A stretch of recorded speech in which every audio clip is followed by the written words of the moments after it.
considering needs of the society. Importance of risk-sharing mechanism of participation finance system for a sustainable financial model. Does participation finance an innovative and sustainable alternative? We will be also questioning this issue.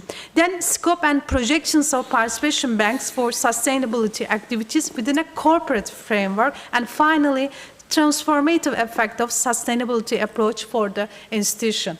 After this general information about the panel concept, I would love to introduce you the panelists to your good self. Today, from Albaraka Türk, we have Hasan Altundağ as Assistant General Manager. Welcome, Mr. Hasan. And then we have Mr. Serhan Yıldırım from Emlak Katılım Bank as Head of Asset Liability and Capital Markets Division. We have Mr. Salman Ortaköy from Kuveyt Türk as Strategy and Innovation Group Manager. We have Mr. Gökhan Çiğdem from Türkiye Finance, Vice President of Commercial Banking Group Marketing Department. We have Mr. Sabri Ulus from Vakıf Katılım Bank, Executive Vice President, Treasury and Strategy Group. And also we have finally, which is accompanying with me at the Congress area, Mr. Fehmi Tutulmaz from Ziraat Katılım, Head of International Banking. Again, warmest welcome to the panel for these interesting discussions. And I would like to open the panel with the very first question after having opening remarks, concentration or COVID period, and the need, not just a preference, the need of sustainable finance for the society. Mr. Sabri Ulus, the first question will come for your good selves. How COVID-19 has urged the need for sustainable finance globally, and how is the reaction of participation finance for this call? Floor is yours, please. Thank you very much, Fatma Hanım. First of all, I would like to thank the Sakarya University, event organizers, Participation Banks Association of Turkey, and the participants for giving us an opportunity to talk about this important topic. And I will try my best to shed a light on this. Assalamu alaikum wa rahmatullahi wa barakatuh. Peace and blessing of Allah be upon everyone. Before its interaction with the sustainable finance, let us understand the COVID-19 first. The COVID-19 crisis, which is unprecedented for our modern world, has affected every aspect of our society, including our financial system. This crisis differed from others in the living memory in the sense that it emerged as an alarming public health crisis, affected real sector, production, and suspended the movement of people, goods, and services. I'm a living member of that. I was previously in Saudi Arabia. When I joined Vakıf Participation Bank May in 2020, I was there for 3 months. I couldn't move myself, neither my family nor my house. So it's an excellent example that I can share with you. The COVID-19 caused the world shut down for a while as we speak. Therefore, this crisis is not only about the financial system, but also about the real economy, real sector, and the production. It created a huge economic meltdown globally. Governments and the decision makers reacted responsibly and reactively and took the productive, proactive and protective and support measures to overcome this issue. We have not yet been able to leave behind its adverse effect. In terms of its interaction with the sustainable finance, I will highlight 2 important points. Firstly, the COVID-19 crisis showed that the system in which we operate is fragile in many aspects. The emergence of COVID-19 crisis, which can be defined as a black swan event, highlighted that no matter how advanced our world is today, we may face serious risks that cannot be easily mitigated, and it can threaten the entire system. I think this phenomenon marked a watershed moment for public opinion and investors sentiment in terms of protective and sustainability. So let us look at the second point. Second point is that the COVID-19 crisis, with its harsh effect on the production, hit the weakest and the most vulnerable segment of society the most. It revealed and increased the inequalities worldwide. Lower income countries struggle to overcome its drawbacks in order to fight the pandemic. Their inadequate access to basic needs and vaccines raise many concerns. On the other hand, it made the world's less emphasized crucial vulnerabilities very obvious. Market and the people pay the price of these vulnerabilities, such as the concentration of supply chains. Therefore, we can say that the COVID-19 crisis questioned well-known problems such as income disparity, wage gaps, poverty, concentration of supply chains, and the mistreatment of employees by the companies. Social concern began to come to the fore during this period and conquer the mainstream discussion. Therefore, it highlights the often neglected S component of ESG approach, which is social. In addition to climate-related issues, this topic gained a priority. I think this is another crucial point that strengthens ESG point of view and sustainable finance. Today, we observe a significant surge in the sustainable investment. The global sustainable investment universe reached to $45 trillion in 2020, up from 30 trillion in 2018. In the first half of the year, investors poured around $260 billion into ESG-aligned equity, bond, and mixed allocation funds. If we look at the global sustainable debt issuance, it is impressive.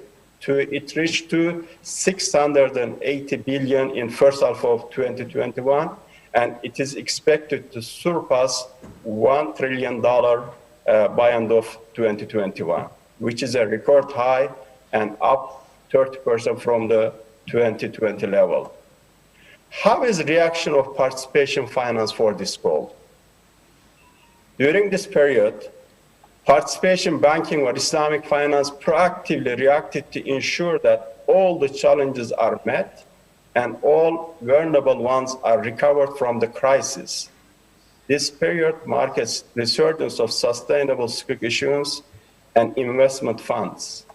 ESG sukuk issuance reached a record value of $4.6 billion in 2020. We witnessed large sustainable issuances during this time.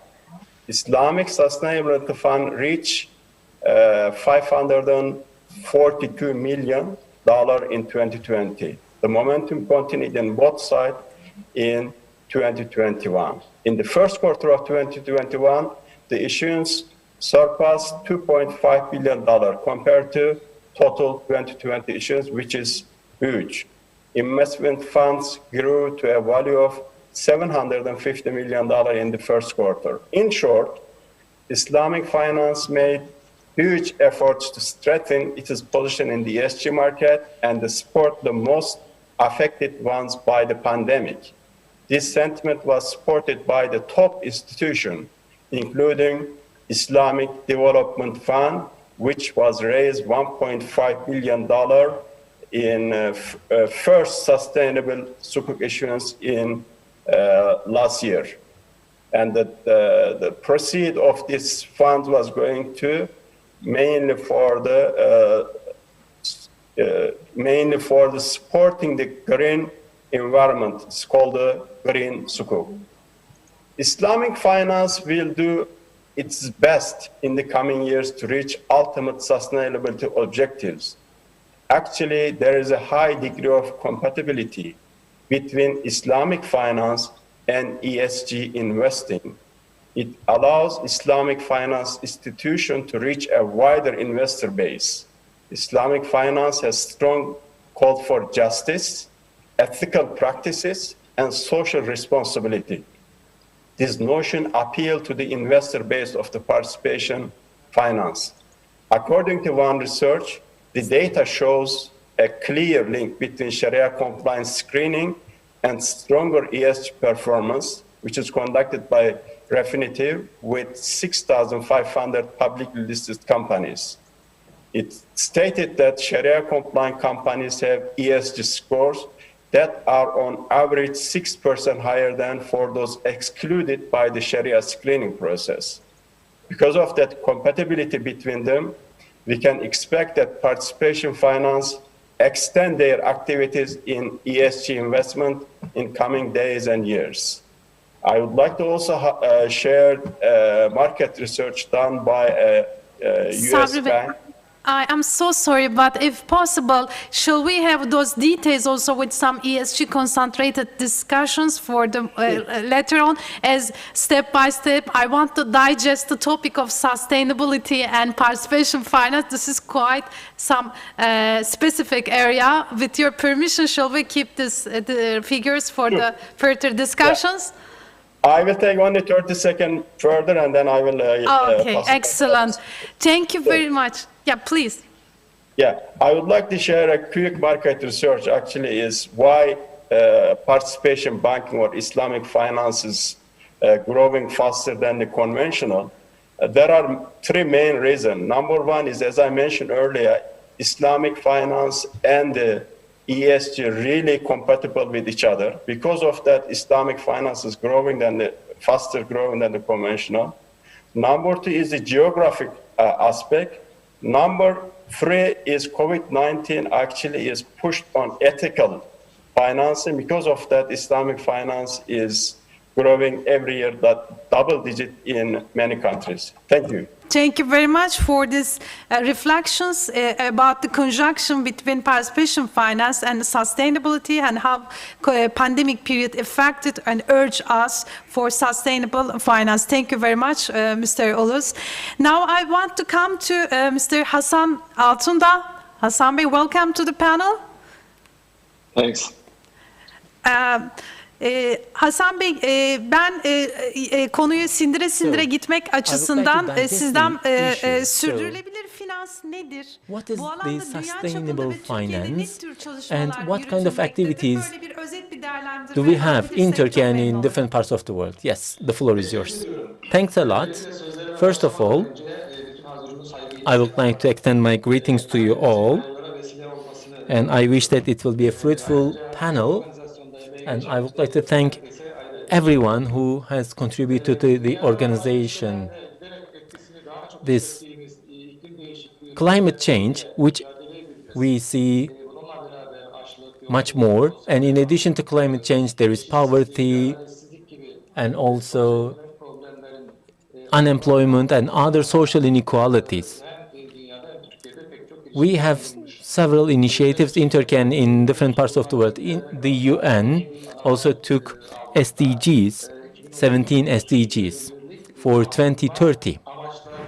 And the UN has launched its SDGs. And all these objectives have been implemented by 193 countries. In addition to countries, there are more institutions from different sectors who are working for the sustainable development, and they are taking several initiatives to achieve these objectives, and they will continue to work in this field. As regards to the sectors and the projects and financing these projects in different sectors, and these projects should be in line with this SDGs objectives, and the term sustainable finance has been developed by the UN and other actors. According to European Commission, the sustainable finance is related to the financial activities. Decisions are taken according to the social and environmental issues. And these decisions pay attention to these concerns and implement the projects according to the concerns that we are having. Accordingly, they need to plan how to produce these issues. Of course, the sustainable finance is different than the conventional finance because there are special practices and also reporting and also auditing systems. And all these issues are controlled and checked according to this sustainable development. So unlike the conventional finance, it is not only allocating funds or finance, but it goes beyond the concept. And as I said, there are additional efforts and initiatives. So it is not only providing finance and that's it. It also follows the outcomes and also it develops certain indexes to monitor and track what is happening. And the sustainable finance is mainly supported by the development banks. There are some initiatives in the world, as I stated, there are some initiatives by the UN, and Turkey is also closely following these initiatives. So we are active in Turkey, and we are working very hard to involve it in the finance sector. When we look at the world and the global level, this green economy and also these green loans, green funds are the key sectors and key activities. The European Union has a very detailed standardized document and policy document, and also there is these green stocks. Brazil, China, Hong Kong, India, and Malaysia are working very hard for this green economy. And we also have these green stocks and also green bonds, sorry. And we have these type of prominent products. As regards to Turkey, what we have in Turkey, in 2013, these funds and also loaning in tools. We talked about the sustainable banking system.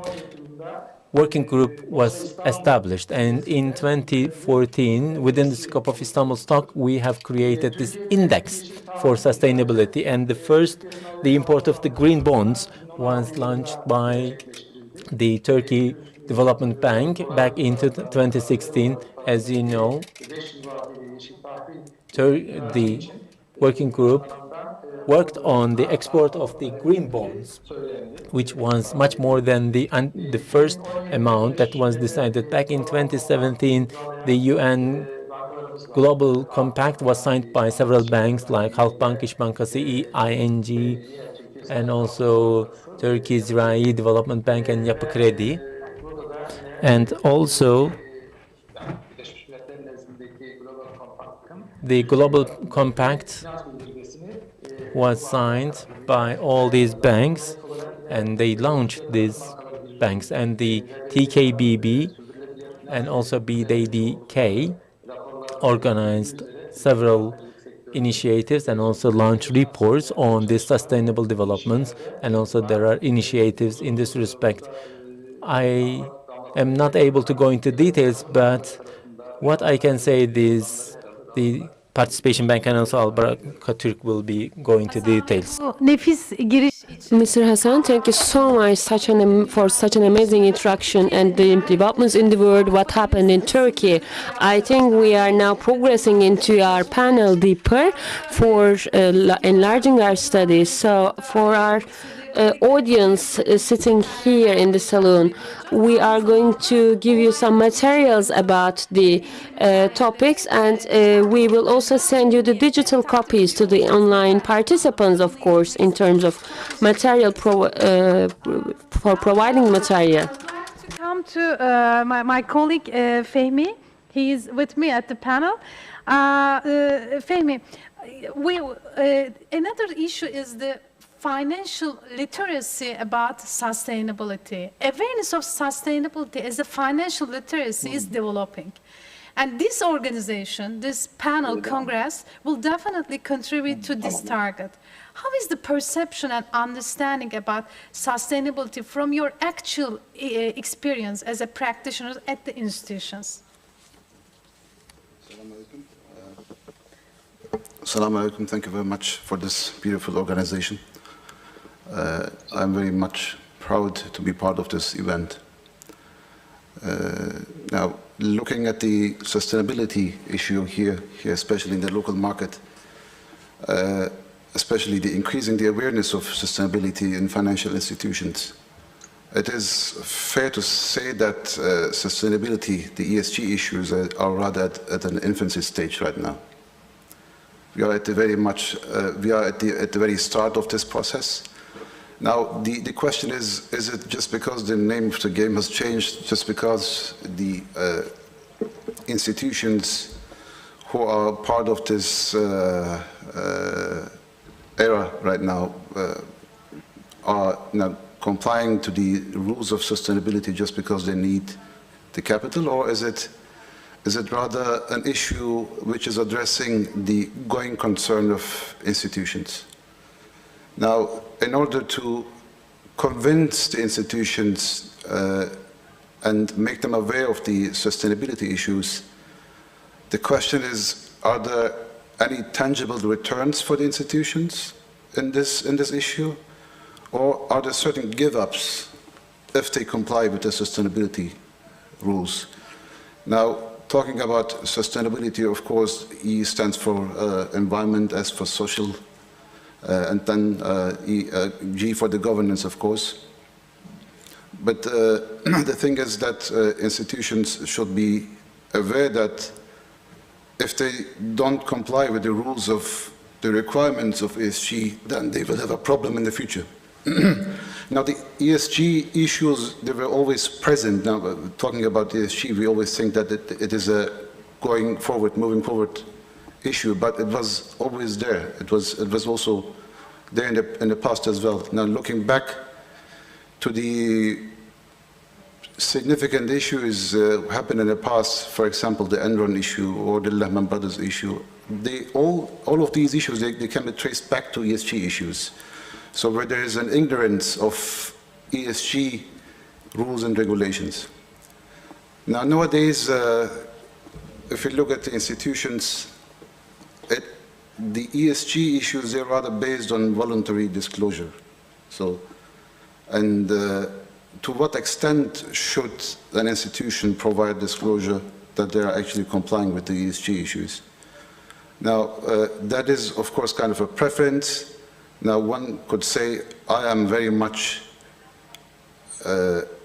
caring about this issue, and that is why I will be establishing an infrastructure within my institution, that all the processes are in place. For example, looking at the bank, we are setting infrastructure rules, processes, which are dealing with the waste management issue of the organization of the bank, for example, with the HR issues, with the equality and justice issues, of course, within the HR division, let me say, and also embedding the ESG procedures into the credit allocation processes as well. So that is something which is actually significant.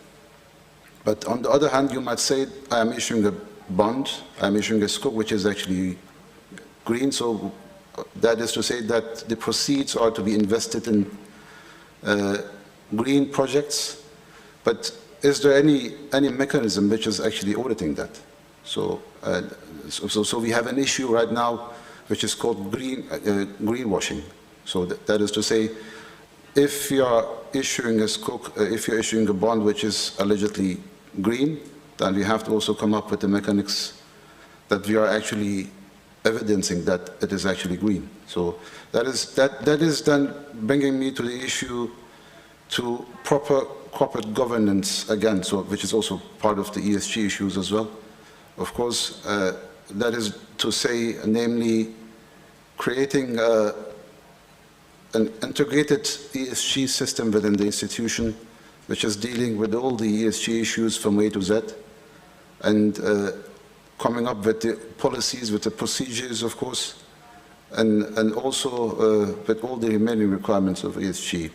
Now, I am not an academic, of course, and I wouldn't argue with any of them, but so now reading and going through the literature of ESG, writings, of course, I came across the conclusion that actually proper ESG is adding value to the company. So that is to say that ESG is helping the institutions to have better competition and to have a better reputation. And that is somehow coming back to the institution. Now, the ESG issue is actually a transition from shareholder to stakeholder. So the traditional corporate governance is actually dealing with the shareholder value maximization. Whereas now the ESG is actually translated into rather going to the other stakeholders as well. And that is actually translated into saying that, look, it is not only profit maximization, because that is only an issue that you can reach in the short run. But if you do such ESG investments, if you care to those issues, then you will have a return which is actually much bigger than the shareholder maximization, namely because you are caring for the society, to the environment, to the climate pollution, whatever. So we have a lot of issues there. So that is, to say in short, to addressing the question, we have to convince the institution that there's a return for them, because from a traditional perspective, what they would think is, now this ESG thing is now requiring me to do a lot of investment, but will I get the return of that? So, but empirical analysis is showing us that there is an added value for the company if they comply with the ESG game. So, and that the return in the long run is much higher for the company. Thank you very much, Fehmi. From those discussions, I get the idea that as many academicians also listening us from here, and at this panel we will reflect practitioner experience and banking industry experience. In Turkey, participation banks employing 17,000 personnel and operating with more than 1,250 branches. So it's a huge ecosystem in Turkey. And it looks that in academic areas, sustainability is much more developed, but in practitioner side, it needs some interface, it needs some collaborative studies, guidelines to have a sustainability as a common language. While communicating about sustainability, we need a common language while talking about this. So this would be a call to academicians to have some guidelines about sustainability, to have this financial literacy, how to train our personnel about this very important philosophy. Yeah, just to add some additional comments on that. Now, generally what I see is the traditional approach. When something is coming up, then the main reaction will be then, now let's establish a department which is dedicated to this issue, so hire some people who will specifically dealing with this ESG issue, for example. But the thing with this sustainability issue is that it can't be handled with an excellence center within the organization. It has to be embedded into the very genetics of the organization. Corporate culture. Yes, that is to say the corporate culture, because that is not a tactical issue. It's a strategic one. So it's it's change in the mission and vision of the bank or any other institution in the long run, and that is to say that the corporate culture has to change, and that every person in the organization has to be aware of it. Thank you. Thank you very much, Fehmi, for this attention, for this financial literacy. Now I want to come to Mr. Gökhan Çiğdem. Welcome, Mr. Çiğdem. Teşekkürler. Toplumun ihtiyaçlarını dikkate alan sürdürülebilirlik faaliyetlerinde society's needs in sustainable activities. When we talk about the banking contribution of our field, how we can contribute to this field.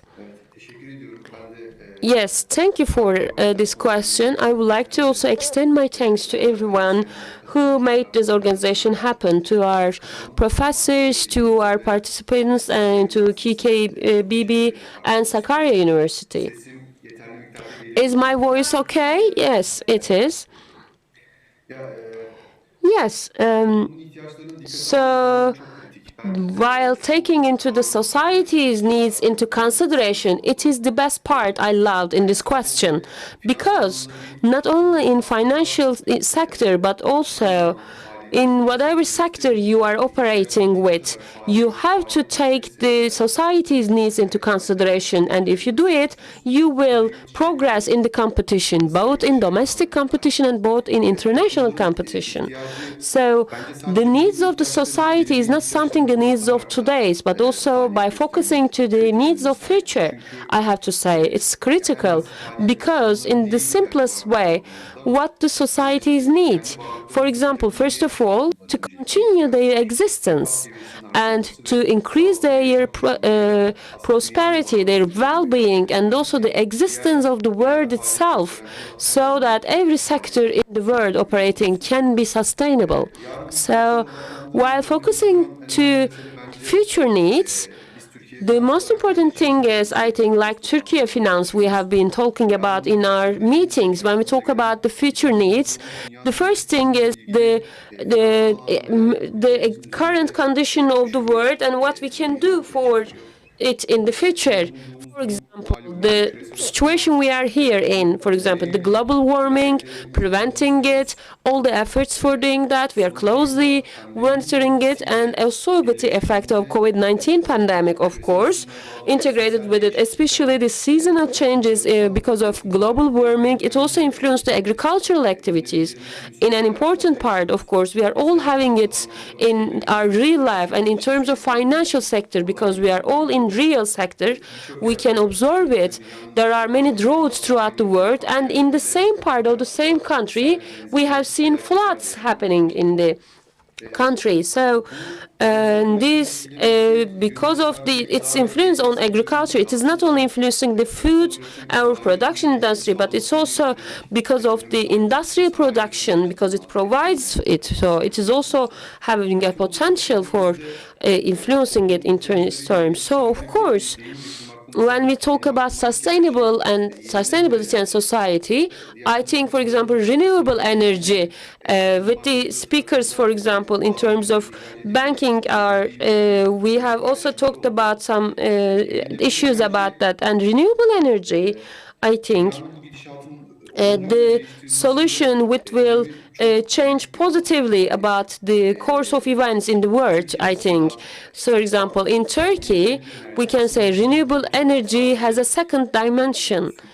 It is not only about the sustainability of the world, but in terms of energy production, because we are a country dependent on energy production, renewable energy has an effect also on Turkey in this sense.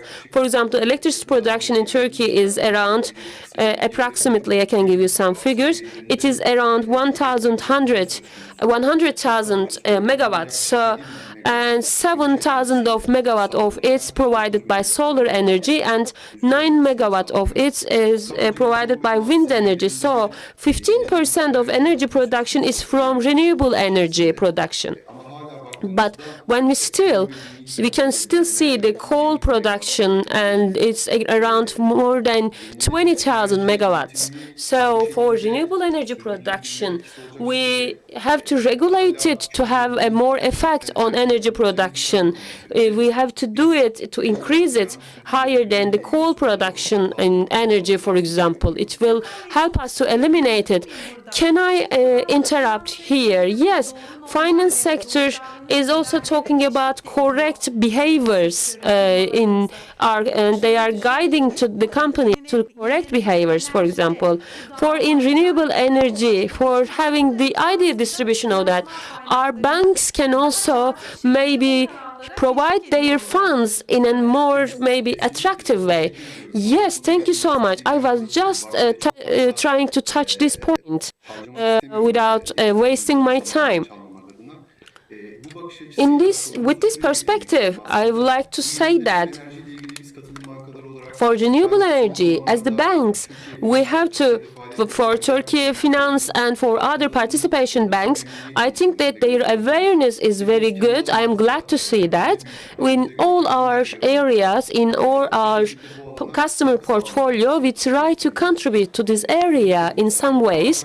This is of critical importance, I think, and I think it should increase. So as Turkey Finance, for example, for funding, we have around 400 megawatt energy production funding, and also lastly, especially for the high consumption, for high production in industrial energy, for example, roof solar systems, for example, we are creating finance models for financing this, and also another critical area is that, and also wind energy also has some good developments, and of course to decrease the dependency of the country on energy production, these applications are needed. As Turkey Finance, we are all attaching great importance to that, and we are glad to see that other participation banks are also focusing on this issue. And lastly, an international panel provider also had a collaboration with us. I see some similar studies with the other banks, and also in 3 factories there are solar production panels, and we had collaborations with them, and it also gives us power. We are not only in the finance sector, but we are also related with getting the knowledge from these companies. So I can maybe wrap it up like that. Thank you so much for these good examples from the sector. So with this holistic perspective, when we talk about sustainability, concept send us the way to think about the behavior models, business strategies, society, etc. So the success stories in all these areas and correct methods can be shared with academic areas. Our academics, I think, will follow all these results. Thank you so much. Now, while talking about the sectors and details, I would like to talk with Salman Bey. Mr. Salman, welcome.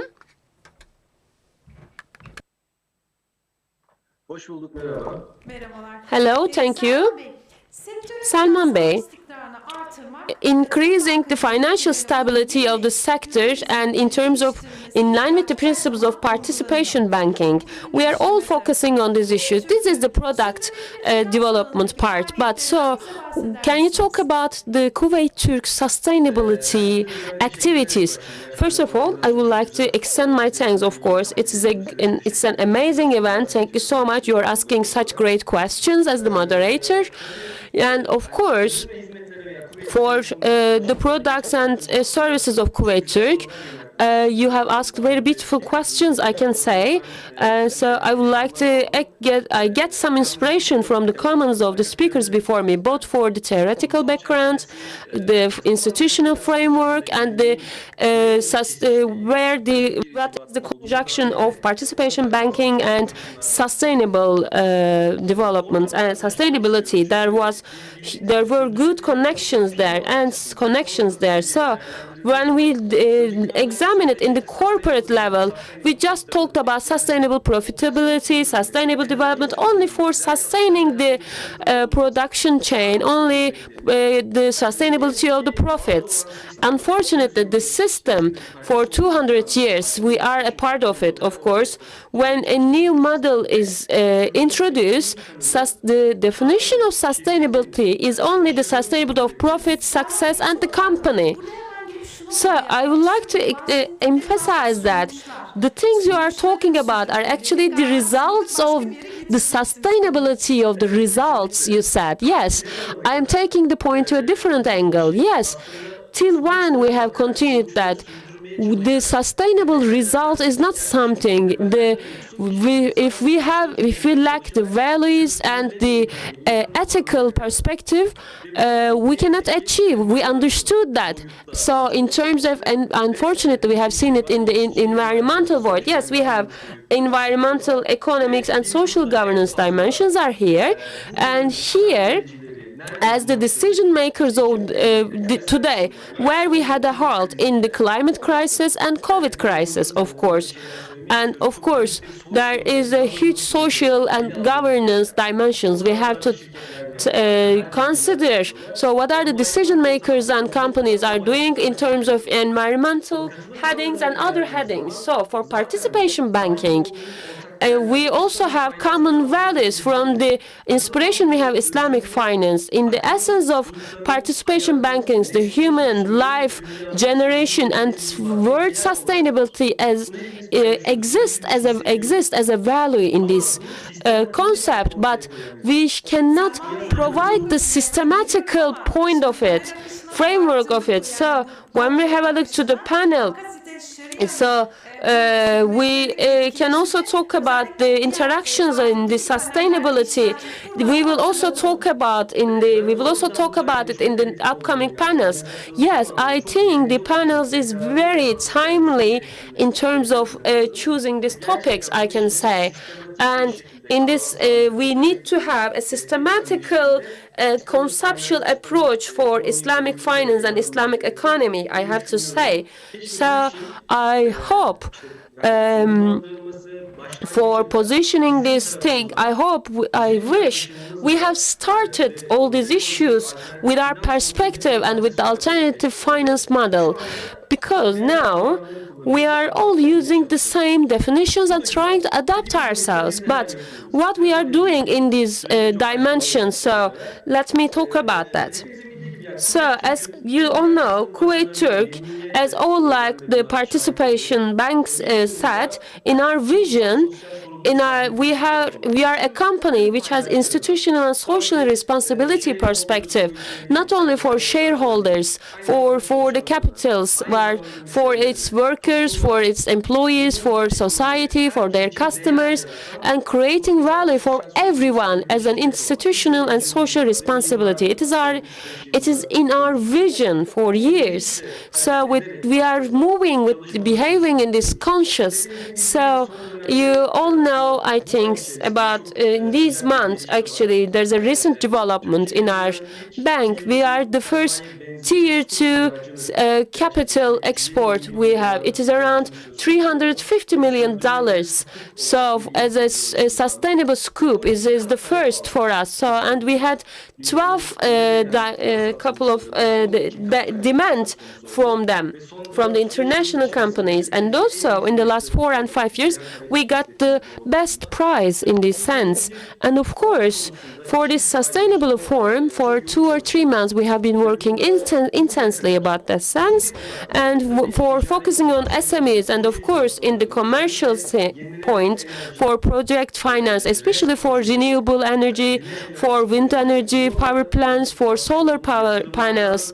We are all having some investments, and also in SME segments, we are talking about sustainable funding allocations, and we have created a fund for that, for sustainability fund, which will provide the basis for all these activities. And in this framework, when we have a look to our funds, when we have a thing coming from our values in terms of for exporting the scoop, it is not something without using it, but only related with, but in a we can say that we behave in line with our principles, and which makes us to realize such a huge export. And so, for project financing, the activities we do in this sector are critical, of course, like other banks, because in long term and in mid-term, we can, with the investments, I think that financial institutions are very important about determining the success of these sectors for funding allocations. The share of they have will be decisive in this sense. And also, of course, we have a digitalization approach. It is also an important part of the sustainability. For example, bank with no papers, etc., like all the sharing participation bankings, and also in the last 2 years we have conducted some projects, and we have decreased the paper we have used for up to 15 or 20%, and for 2025 we will decrease the 90% of paper usage in our institutions, so that we can carry all our proceedings to the digital in the next 5 years, of course. And as you all know, that the operations we use, the infrastructure we use, the buildings we use, and our working environments, the sustainability of them is a dimension we are all having internally, but of course we have the loan dimensions, and financial institutions should focus these two in the equal sense, but it is just only one dimension, we can say, the environmental dimension.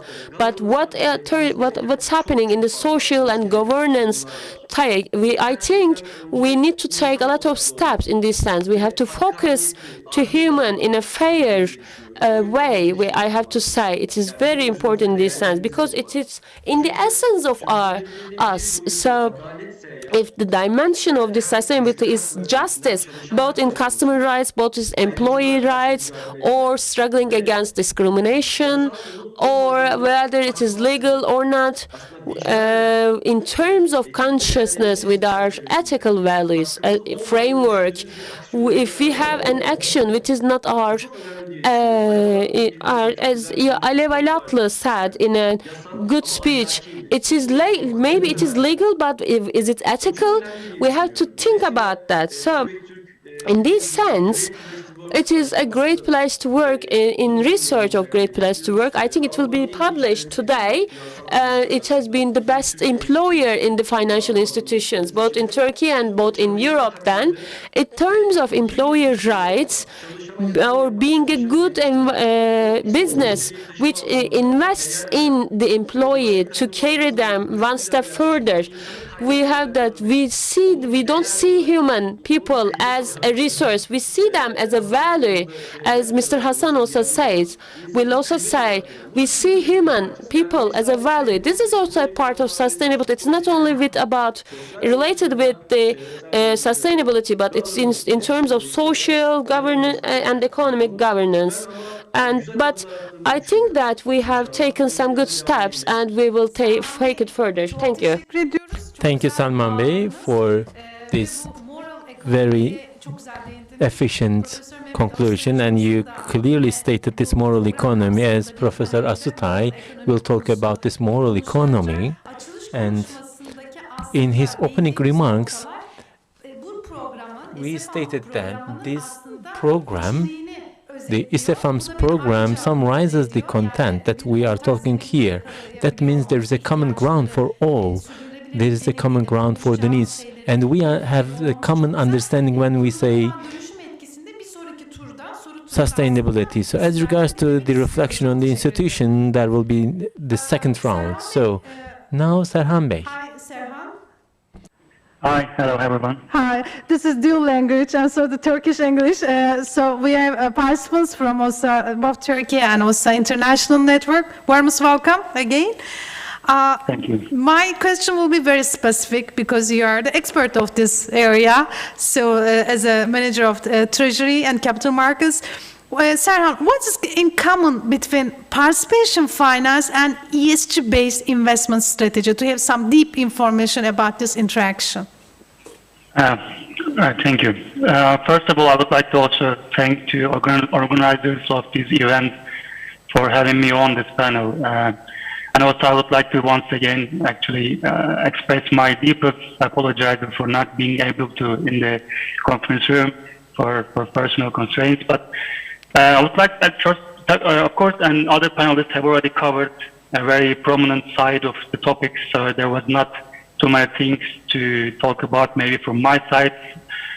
First of all, I would like to briefly touch on some numbers before going into the what's in common between participation finance and sustainable investment theme. Sabri Bey actually has already stated some numbers.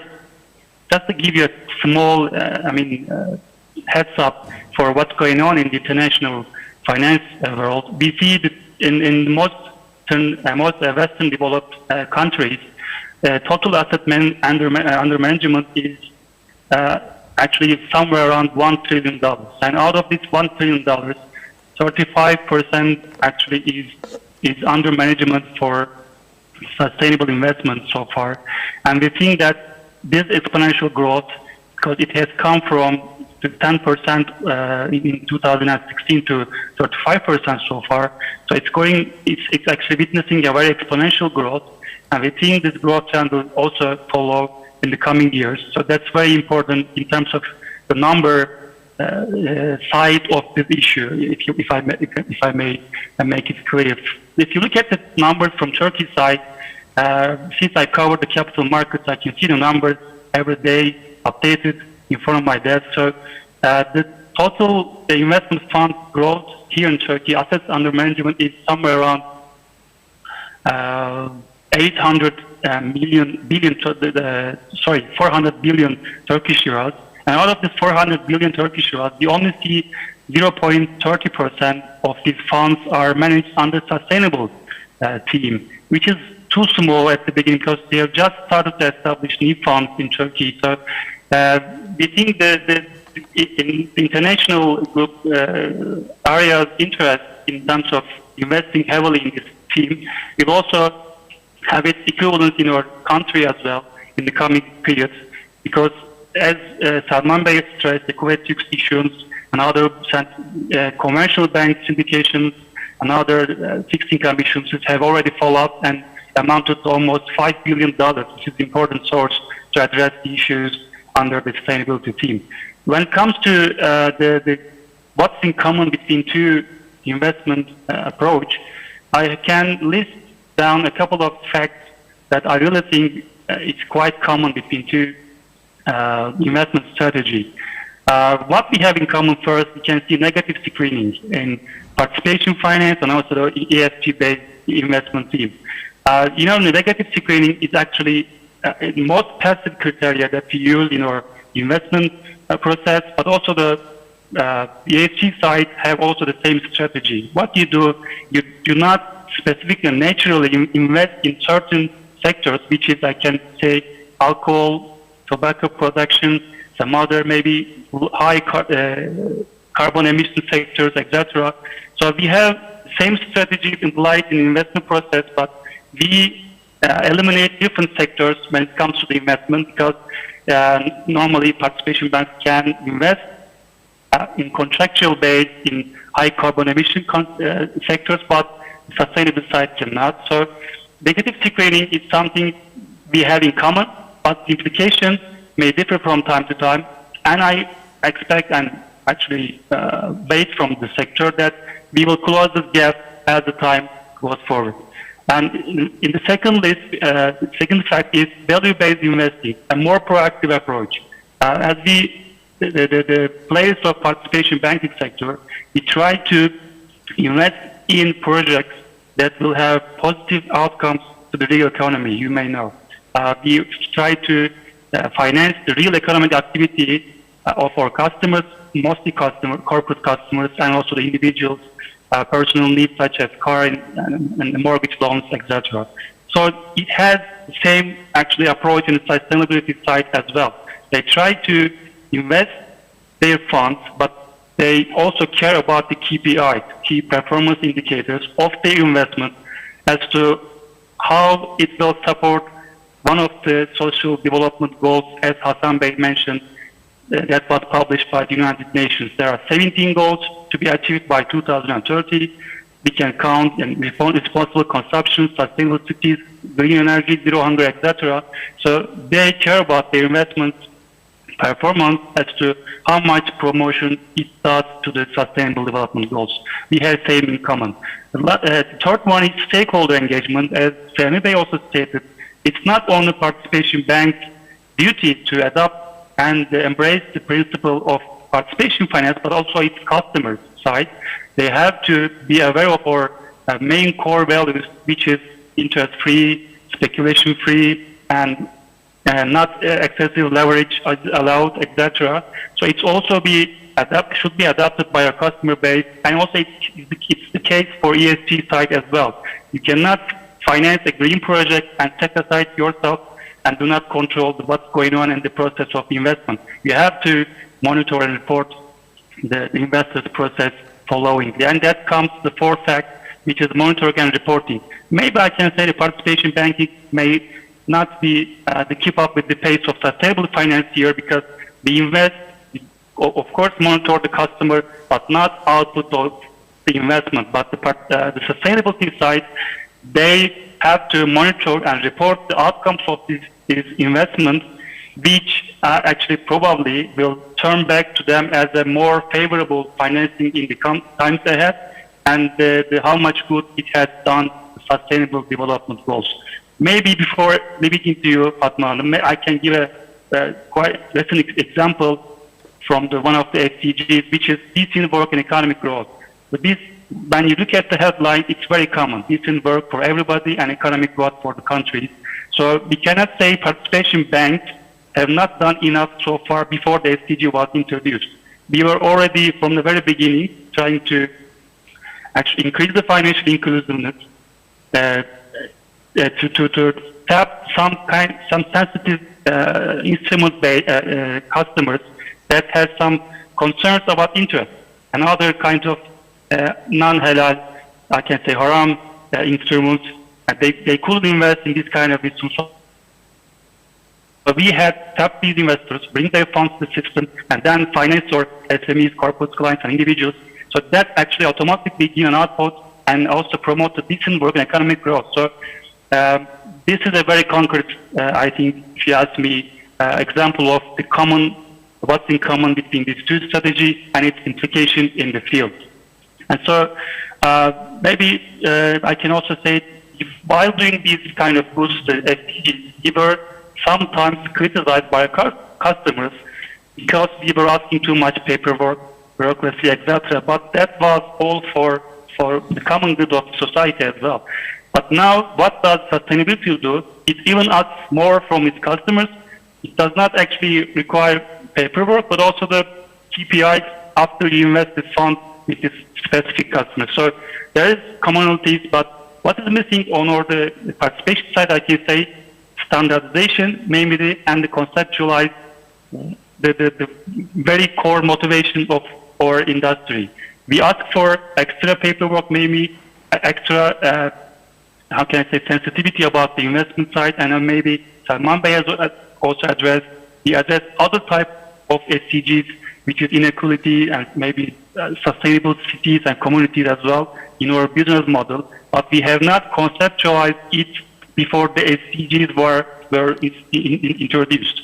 So that was, these facts were in common between these two approaches, participation finance and sustainability-based investment. But sustainability side has gone with standardization and conceptualizing, whereas we try to do by consciousness, self-commitment to this value, to our values, but haven't maybe introduced enough to our customers so far. But I hope this gap between these two teams will close in the future. Thank you. Thank you, Serhan. Maybe we can highlight that in participation finance, Islamic finance system, fundraising is the second stage. The main concentration is fund utilization. Fundraising for what? For what kind of proceeds, activities, utilization sites? This is mainly the key station at the ESG-based strategy. So maybe at this period, sales team of the bank and also treasury teams much more collaborative, because for reporting side you need to get feedback from the SME team, marketing, sales team about the utilization activities. ESG based will reinforce the institution to be much more engaged for utilization and fundraising sites. Thank you very much for your all inspiring explanations about ESG-based strategy. You're welcome. Thank you. And from this point, I want to come to Sabri Bey. Sabri Bey, can you hear me? I can hear you. I can hear you. Yes. Excellent. As I promised, exactly from where you stayed, you were planning to share with us a market research about ESG. If you wish, you can continue with this explanation, just connection with Serhan. Then I would like to raise my question to your good self. Now we are very ready to listen more about the exact activities of your good institution. What is Vakıf Katılım Bank's approach to sustainable finance, and also, of course, projections, very important. Could you please share with us also your good bank's future projections? Thank you. Thank you, Fatma Hanım. Again, I can see that everybody is so eager to talk about ESG. I think all day, all week, we can talk about non-stop. But I would like to summarize, what is Vakıf Katılım's approach to ESG. First of all, Vakıf Katılım itself is well compatible with ESG principles. By the grace of Allah, we are blessed as an institution with two aspects. Number one, we are an Islamic financial institution. Number two, is the most important aspect is our shareholder structure. We are owned by the Directorate General of Foundations, in Arabic, Vakıf. Vakıf means granting completely and giving exactly. It is very wide definition, but we are just summarizing into two words. Foundations obviously is spread all over the country and even outside of the country, and became a symbol of solidarity and cooperation. In line with the ethical notion of Islam, this institution envisaged to share the opportunities and asset voluntarily to the vulnerable segments of society which needs help. Therefore, foundation transferred a significant part of the wealth in the society in a secured, institutionalized, and stable way. Therefore, the main function of Vakıf Katılım is closely related to this social sustainability. The profitability of Katılım strengthens the DGF's effort and aiming to help more needies in coming years. The other panelists also already mentioned about the renewable energy and some project, etc. We are also doing all those, whether it is GES, whether RES, whether it is geothermal plants powers, whether it is biomass power plants. We are all supporting those projects, and we are in the midst of signing contract with more than 50 municipalities in Turkey to provide financing for the green energy investments. And therefore, for Vakıf Katılım's future plan, sustainability linked to topics, we have significant in place. First of all, we are preparing all necessary work at the background to issue sukuk, inshallah, in the future. Secondly, we are incorporating sustainability link factors into our risk framework and credit analysis. And thirdly, is not the last, we are optimizing our own operating environment, as our previous colleagues mentioned, or the panelists mentioned, from head office to the branches, from paperless to digital, and all kind of project. We are also closely monitoring the sustainability market and discussing opportunities with local and international institutions to contribute to sustainable finance and sustainable world, and we would like to continue to do that. Thank you. Excellent. Thank you very much, Sabri Bey. Those activities, future plans, encouraging us to follow the participation finance market for the exact activities of sustainability. Thank you. Hasan Bey, merhabalar tekrar. Hello, Hasan Bey. Duyabiliyor musunuz beni Hasan Bey? Merhabalar, şu anda duyuyorum. Tamam, Sorun harika. yaşadım. Şimdi Sabri Bey'den vakıf katılım faaliyetlerini dinledik. Just Artık hani informed us dinleyicilerimize about vakıf katılım activities. So we would like to get your input about the current activities and also your future activities. What does Al Baraka do for the sustainability for the future? First of all, I would like to thank Servan Bey since he reminded me of something about the moral values. He clearly explained the issue, the concept. So in this respect, Al Baraka is doing great in terms of moral ethics for its staff, for environment, because we consider our staff, our stakeholders as a value. So we changed the term human resources as human values. So for us, human value is very important for this sustainability concept, and we would like to congratulate our colleagues in this respect.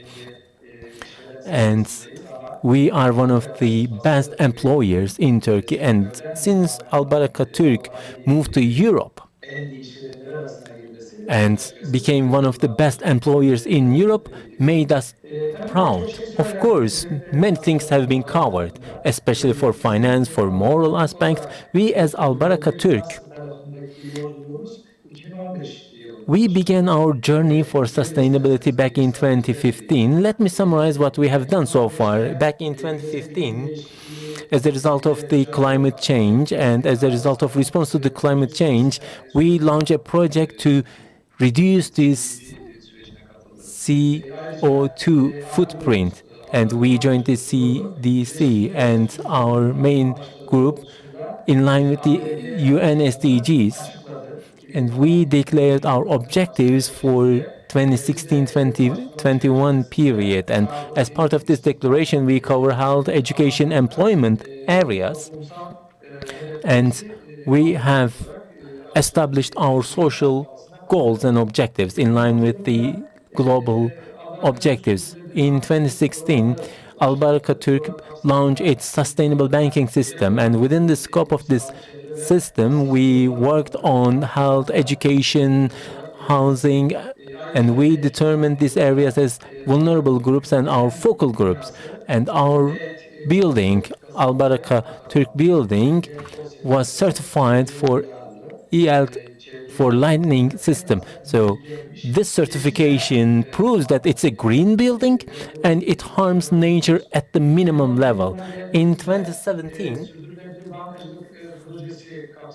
within the scope of the sustainable banking system, we have accelerated our activities for sustainability, and we voluntarily participated in this CDC survey, and we got C score. In 2018, for this CDC, we voluntarily participated in another survey. We completed all these surveys and we got C as the score. It was C, and we got C for 2 years in consecutive period. And we also worked, we joined the list of the best employers in our sector. As for 2019, Al Baraka Türk, according to the Istanbul Stock Exchange Index, and we were the first participating banking in that list. We got B for the CO2 footprint survey, and as for the water management, we got B, and we improved our score in this respect. And in 2019, for education, employment, and sustainability, we achieved higher goals. That means, as for our finance and our targeting profile, we are sensitive to environment, and we allocated funds to some segments which are sensitive to environment and sustainability, and we have set this type of criteria, and we achieved these criteria at that time. In 2019 also, we presented our sustainability report to our stakeholders. In 2020, we launched our report on sustainability. We published on our website, and also CDP. We participated in these surveys, and as for the CDP, we improved our position and we got A, and as for the water security, we got B-. In 2020 and 2021, the Istanbul Stock Exchange Sustainability Index, we were involved, and in this respect, we represented the participating banks in that list. In 2021, we supported the Ministry of Environment for the wastewater management, and we focused on savings, and we launched some projects together with the ministry. And Albarka Türk calculated its environmental obligations and also environmental burdens, and we committed that we would decrease the carbon footprint. And also we have rearranged our finance to reflect the climate change risk and the climate change issues. And we also are dealing with these issues, and we are planning to have a task force in this respect. Let me summarize what we have done. As part of the sustainability, we are working on the carbon footprint and also water security and water management. We have taken important steps so far, and we will continue to take these similar steps. And our working and business model has been rearranged and is being rearranged in line with the sustainability concept.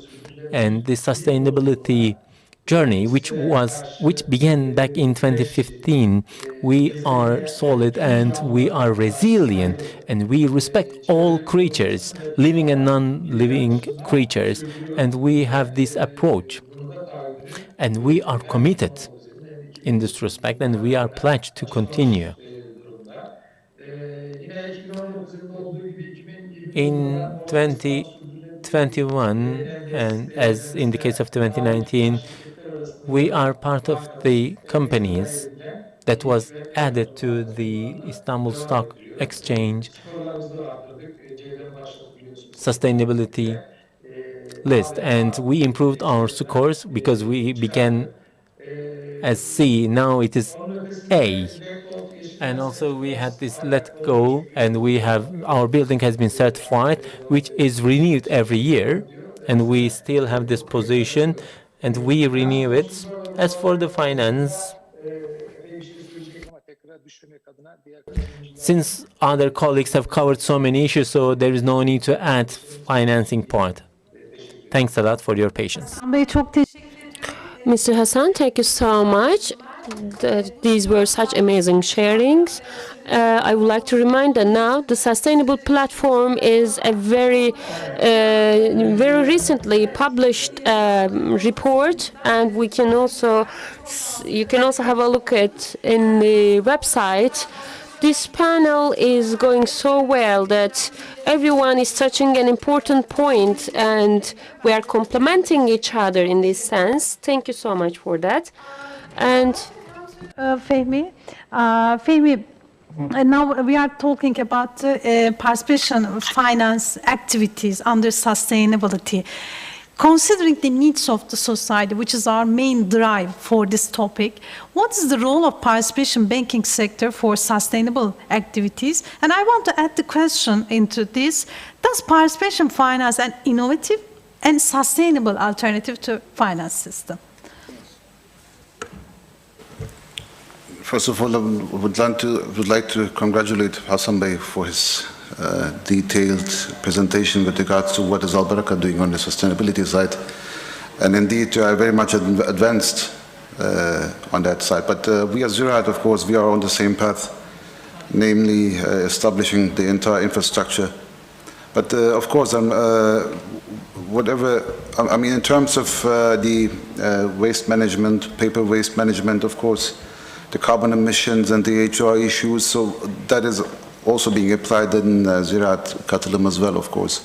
But this is only the very beginning, because as we said, this is a very long journey in terms of completing the entire infrastructure of the sustainability integration of the organization. So that is to say that we, of course, would like to also come up and complete all the certification requirements. Let me say that is the CDP, the carbon disclosure project, and also the quantification and reporting of the gas houses, and then also the occupational health and safety issues certifications, and all the quality management certifications, of course. And if we happen to have all those certifications in place, then the last issue for us would to get and have the bank rated, of course. And that is the ultimate milestone in terms of completing the journey. But of course, it is never complete. So there's always updates and tweaks and adjustments on the road, of course. Now, coming back to Ziraat Katılım, in terms of what Ziraat Katılım has done, of course. Now, talking again, coming back to the issue of Islamic finance and the similarities between what has been depicted under sustainability and what we have been doing in the past, of course. Now, Islamic finance has a history of over 30 years in Turkey. And back in the day when the banks were first established, the first question was whether Islamic banks should finance the production process or should be finance the consumption process. Now, from that date on, you would see that the Islamic banks in Turkey, they would rather focus on the production process and rather care about the growth of the SME industry, and also monitor what is happening after the financing, of course, whether the client is growing, whether there's increased employment. And that was part of the Islamic finance industry. And the main mechanics that they used was rather negative screening. So the negative screening is mainly the verdict coming from the Sharia board, whether something is permissible or not. So the negative side is, the negative screening is something, of course, but with sustainability, we have come to the conclusion, we have also seen that there is not only negative screening, but there should be also positive screening. So we should be screening for something which is worth doing in terms of Islamic finance. That's excellent, Yeah, because yes. we all talk about negative screening, but positive screening, value-based intermediation, Yes, value-based. very important. So and there I'm coming to the process of, so in terms of negative screening, then that is actually compliance-based. So that is actually dictating what is not to be done. But looking at the social impact, of course, this is just very similar to impact investing, so which is another aspect of sustainability, of course. Now, in impact investing, you do the investing, of course, but you also try to get the return in terms of social rewards, of course, and you want to make sure that there's a social reward in the investment, and you go back and also look for that. So, and we as Ziraat, for example, in the past couple of years, it was very hard in the industry, and we as a state-owned Islamic bank, of course, we had also different duties. I'm sure Sabri Bey is on the line, and he has also witnessed the same issue here. So we provided over 9 billion Turkish lira of financing under Credit Guarantee Fund support to the SMEs mostly. And that was done basically to make sure that those companies are staying in the business. And this is actually a commitment to development. So because the circumstances are very different, it is not like that the economy is in full development and then you are actually picking and choosing the target company and just providing the support and letting the others on their own, where natural selection would be done just in process, and you would see that companies which are not competent, they will be just falling out of the game. But this is actually a very asymmetric time, so that is why we had to provide such a support to the companies. And I'm very happy that we, Ziraat Katılım, have played kind of an impact value investment in terms of sustainability. That was the distinguishing factor of Ziraat Katılım in those days. Now, of course, I mean, negative screening is, of course, something, but now looking at the sustainability issue, I believe now we have a common ground for the Islamic finance industry and also the sustainability aspect of the investment converge together in terms of meeting at a point where both negative and also positive screening would be then playing a very, very important part in the industry. Maybe we may highlight this as impact investment or positive impact yes. on social and governmental activities to support the society. Maybe Yes. we will talk about more about this side. Yes. Excellent. Thank you, Fehmi. Thank you very much for this really, I mean, philosophy and also deep understanding side. Thank you very much. Gökhan Bey, tekrar merhabalar. Size gelmek istiyorum. Şimdi panel tabii ki her şeyle ilgili. Türkçe, İngilizce, fiziki ve both in English and physical and online. The camera is going on and in and out, so zooming in and out. Okay, that's my question. Here, now we are going deeper into topic for participation banking systems. We have some mechanisms. Let's talk about them. For sustainable finance model, the participation, what is the risk-sharing mechanism? It is important for participation banking, for risk-sharing, for providing financial sustainability. Which role does it play? And with this innovative approach, it is also current in our system, but how we can share this, how we can connect it with sustainability. Of course, for the innovative concept, I would like to say that for participation banking in sectors, in this sector, having an innovative approach is of vital importance. Why? Because in terms of it is important to make you stay in the competition. So as participation banking, we are already, because our active and passives are working in adverse points, so we are having hard times in this competition in our country, because our actives and passives are working in an adverse way than usual. So in this point, it is not something you can differentiate only with your products. Even your newest innovative product can be imitated in 1 or 2 days. So, as Mr. Hassan also mentioned, the HR, seeing people as a value is important in this sense, because it will make you to compete in the first ranks. So, for timing also, it is of vital importance. For when I would like to talk about our vision, for example, as Turkey Finance, we are saying that all the individuals of the society and companies will meet the participation bankings, so that everyone can participate to the life, so that with a sustainable and profitable growth, so that all the individuals and companies in the society can meet and have a thing in their mind about participation banking. So, yes, you have to address your audience with the innovative approach, of course, as the TKBB has published any statistics recently. I would like to share it. As you know, there were some things about having remote customers. You have also talked about the developments in this sense. So that kept my attention. In May, for example, at the end of July, we had lots of remote customer numbers in participation banking. It's around 18 or 20,000 customers we have gained from remote.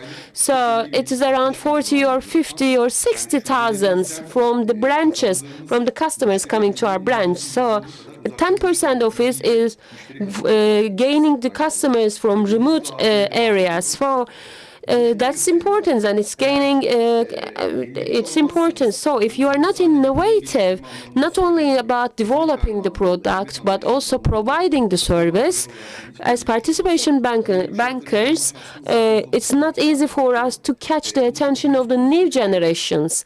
We have to keep it constantly developing. And also, in another organization, a speaker made an important point.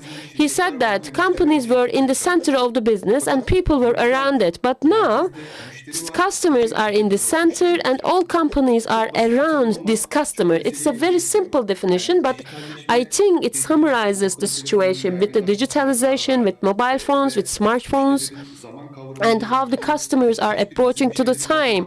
For example, we always say that we do not like that when we wait for something, when a delay occurs. So it shows this situation here. So as the participation bank, we need to leave some traditional approaches aside. All the participation bankings are having an important steps in taking these trends, but all other participation bankings, yes, we are competitors, we are in the same sector, but I do not see them only as the competitors. We are also contributing to each other. So for the agenda of 2025 reports, if you want to increase our market share up to 15%, we have to continue these new approaches, new innovative approaches. So let me give some examples about that. For example, as Turkey Finance, personally, I have been working in this sector for 16 years. I'm very glad to see these new developments in Turkey Finance. I would like to share that with this innovative approach. It's an example for this innovative approach. It's something we have been doing for years, but we have a new package to use it, a more user-friendly thing, so that it also give you an important place to make you one step to further in the ranks. For example, we have an institutional support finance, for example. It's a product. It is actually it's called rotative loan in the traditional banks, but for which products which protects the customer, where they can do partial payments or they can do all payments. And it was a product. It kept a lot of attention, for example. So it just made us help us to achieve our vision. So with this product, for example, the fund user customers already were people working with traditional banks, but they had a habit of using rotative loan from the banks. So from the traditional banks for collecting funds, I would like to share another example. Yes, there are some ups and downs in the economies, yes, and the returns of the conventional banks can increase their returns, but because we distribute our profits, we cannot have a fast reaction. First, we have to increase our profitability, then we can increase the distribution of the profits. So we had a product called Ball Capture. It is also a hybrid product. It both has some traditional profit distribution accounts, but we also have some subots coming from the exports, the scoop we have. So it's a hybrid thing, especially for collecting funds. It makes us to have one step further in the competition. And here, the academicians, the consulting committees also helps us a lot in this sense for having this innovative approach. So I was working with as a sales representatives in the field, and I have seen it closely when I worked in the general headquarters.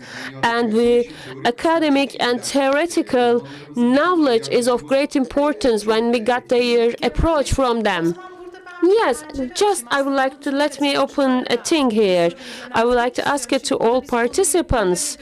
Yes, we are talking about this, but the interaction is important. So, in this panel, are we talking about a new thing or a new solution? The private sector and academic contribution and collaboration while developing product. Which platforms can we find in this cooperation for these cooperations? Like, for example, in your ball capture product. Other speakers also have some recommendations about which collaboration platforms while we develop our processes or our products? I can say, for example, it is not a criticism, but it is a contribution. I can say because we got the support of our professors in this sense. For example, I would like to mention his name. Maybe he is in the organization, Mr. Ishak professor, and we are closely working with him. And we are both following the current dynamics of the real markets, and also they are supporting us with the innovative approaches. So here, I don't have a thing. Yes, we can increase it with such organizations are helpful in this sense, I can say. Maybe after this meeting is over, other panels, the videos of other panels will be watched with our colleagues, because in terms of marketing in the bank, we have the duty of representing this innovative approach for our my team should have it first off, and then we should integrate it to the other organs of our bank. So we have to say that the TKBB and the support of the universities are important. Thank you so much.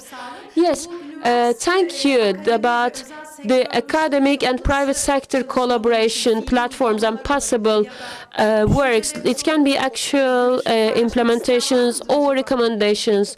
Do you have anything to share? Yes, I can add something maybe. Once again. Okay. How you wish, by the way, Serhan, how you wish. I mean, we have translator. I mean, up to you. Tamam. Okay. Bu kısmı Türkçe yapalım o zaman. I can talk in English then. Okay. Both for Mr. Gökhan's example and the other. And Hassan Bey's Albara Türk example, and as the other speakers mentioned, both in the institutional sense, the relations with the employees and the relations with the customers and internal and external shareholders, the sustainability, the adaptation to sustainability is important because we are connected to the Ministry of Environment. It's important for us because we are a new one. We have it in our agenda for getting some certifications. So, like ball capture product, we also have a similar product actually. And because of my duty, I can say that in banking products, developing our own experience with banking products is important, both for sharing the risk and both for reaching to enlarging our funding collectors is important. So risk sharing, the key motivation, is important for providing the service. Have exported two certificates. It's a very new product. We didn't promote it. We are not promoting it right now. We need to have some points to be sure about that. It has a high cash flow which can meet the needs of the customer. It's a long-term one, more than 1 year, 3 or 4 months returns it has. And so that we can have some pools where these services can be introduced. It has a disadvantage to follow some trends behind than the others, but with some special pool funds, we can introduce them or adapt them into new ones so that these private fund pools can have their shares according to the shares they represent, so that they can use the funds. and it is around 70 or 80 million Turkish liras, and we are talking about, we are attaching importance to this product in both for participant bankers, and I hope we will promote it to masses more. And maybe I would like to add this lastly, for sustainable finance approach. Yes, we have many points overlapping with each other, but I want to say that we are, yes, we can have an approach or operate in a sector, but our motivation is already exist in terms of our faith. We are providing solutions.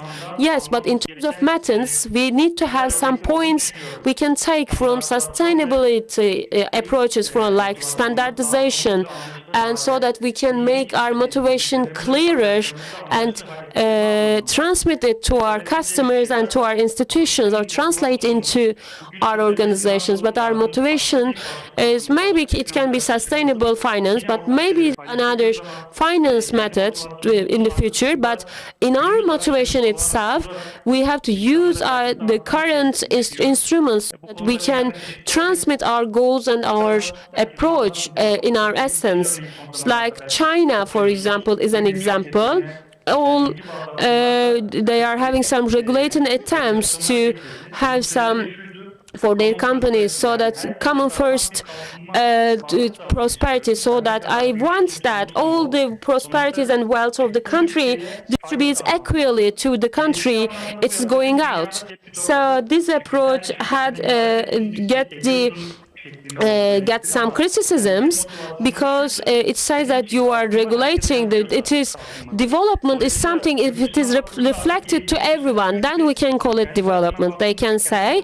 But from our motivation, it is something giving the development to all its citizens. So it is very important for sustainable finance and for our motivation in Islamic finance, I can say, so that we need to have, when we can depart our ways from that. I would like to say that thank you so much for that. Thank you, Sayhan. Maybe you put the point into somewhere else. The balance, with the balance in the Islamic finance of the behavior models in the Islamic model, so that we can provide the balance in different sectors and items. I understood it like that. So we don't have an infinite sustainability like that. We always keep the balance in our eyes. Serhan Bey, size gelmek istiyorum. Serhan Bey, now I would like to move to you, and that will be the end of our panel. Of course, I will ask if there is any final points to other panelists as well. What is the transformation impact of the sustainability on Kuwait Turk? And we would like to learn more about your experience, and you have made some structural changes, like change in units, and we would like to get your points in this respect. Mic, please. Mic, please. Thanks a lot. We are listening to colleagues with different perspectives. Let me add what Serhan Bey said. So when we talk about interesting the finance, it is people remember the concept of murabaha, and people sometimes complained what is the difference between the system and the conventional one. So our fundamental approach, our main approach, is about the sustainability and its impact on. So the participating banks' impact on sustainability. So the more we talk about all these issues, the better understand we will understand. So we will understand the interest-free finance in a better way than the conventional way. So we will make our difference and distinction in a clearer way, and we will understand our position, and also we will get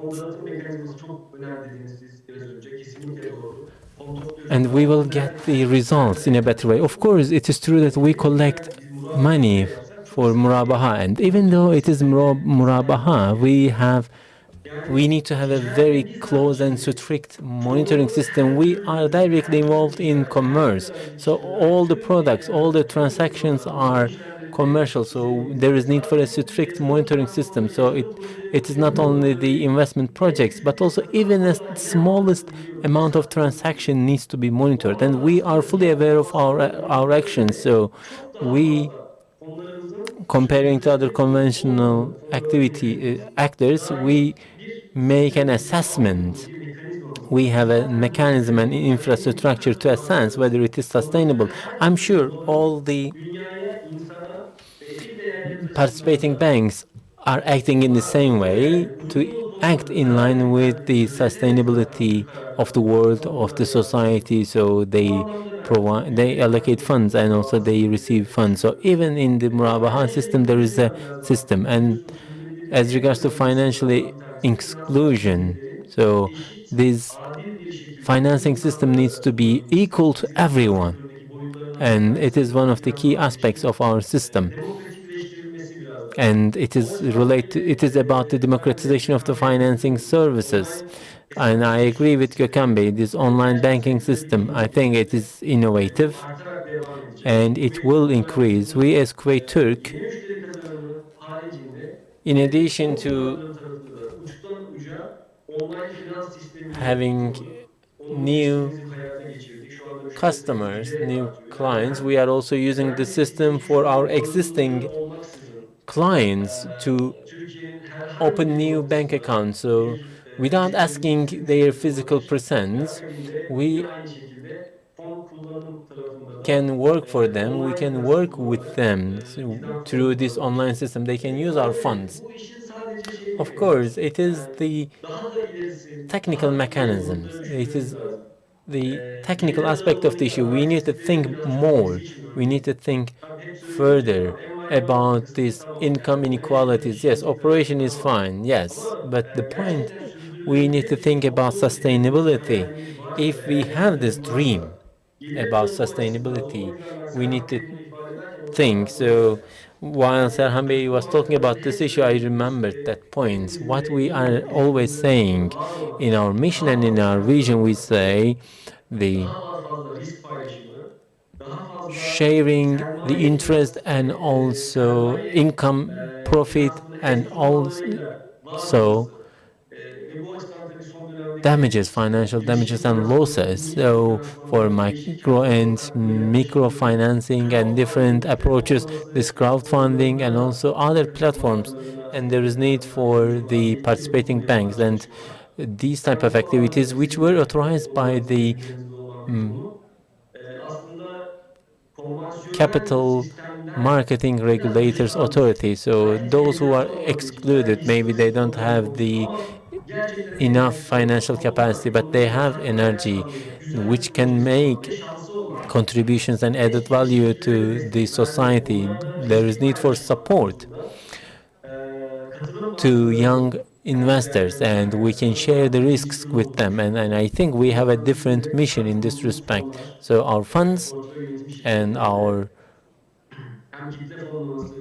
crowdfunding and also for companies, I think our steps will be important in this respect. And as for the social governance unit, we have this client rights unit.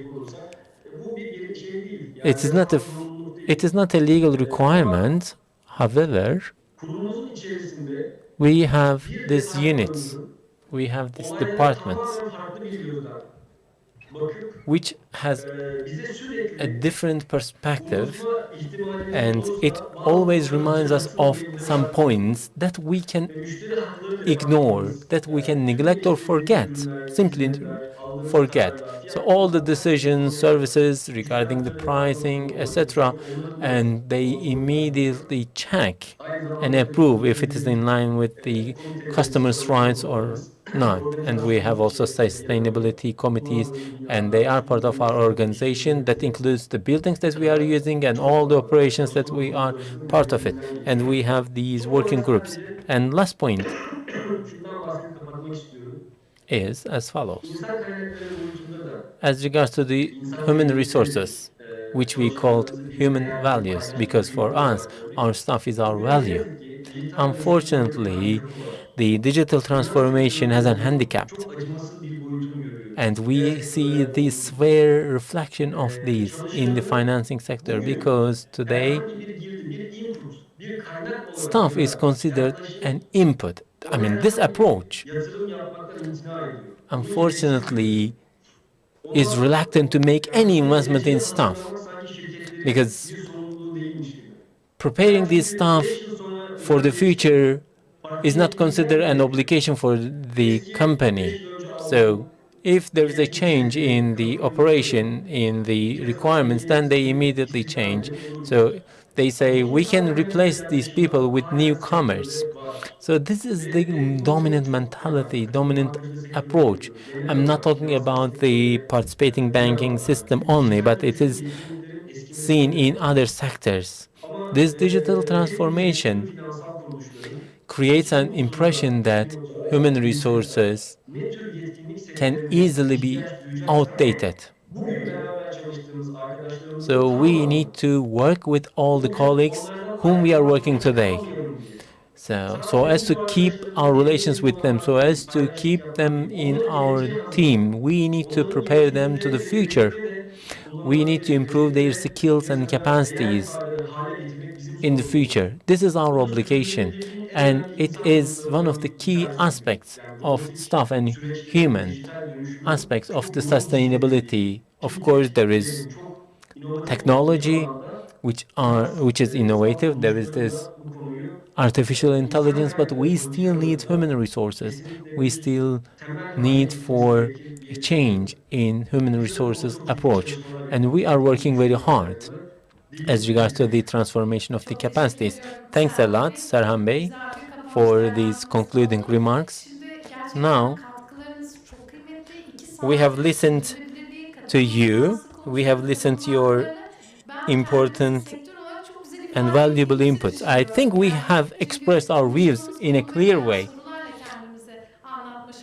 because we have covered the topics according to the questions. It's a long session, but since this is the end of the session, I just wonder if there is any final point. Otherwise, that will be the end of the session, because we have audience here and it is lunch break time. I would like to say maybe a few words. Please, Sabri Bey, please. Thank you. As we know, Islamic finance or participation banking and ESG are very two sensitive topics. Therefore, I'm just saying in this last part of my speech that as an end user, we have to be very, very careful, extra careful. We should not penalize the end users.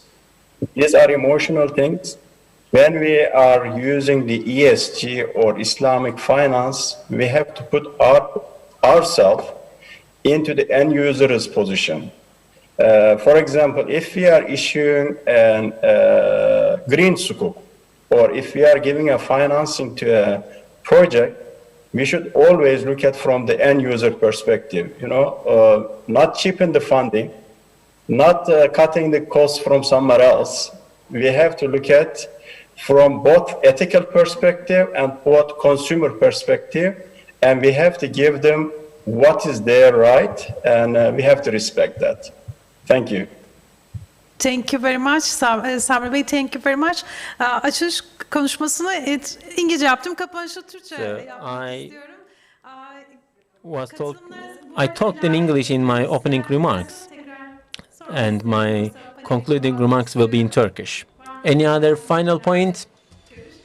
If no, yes, my concluding remarks. Thanks a lot for your time, for your participation, and for this valuable session. In fact, we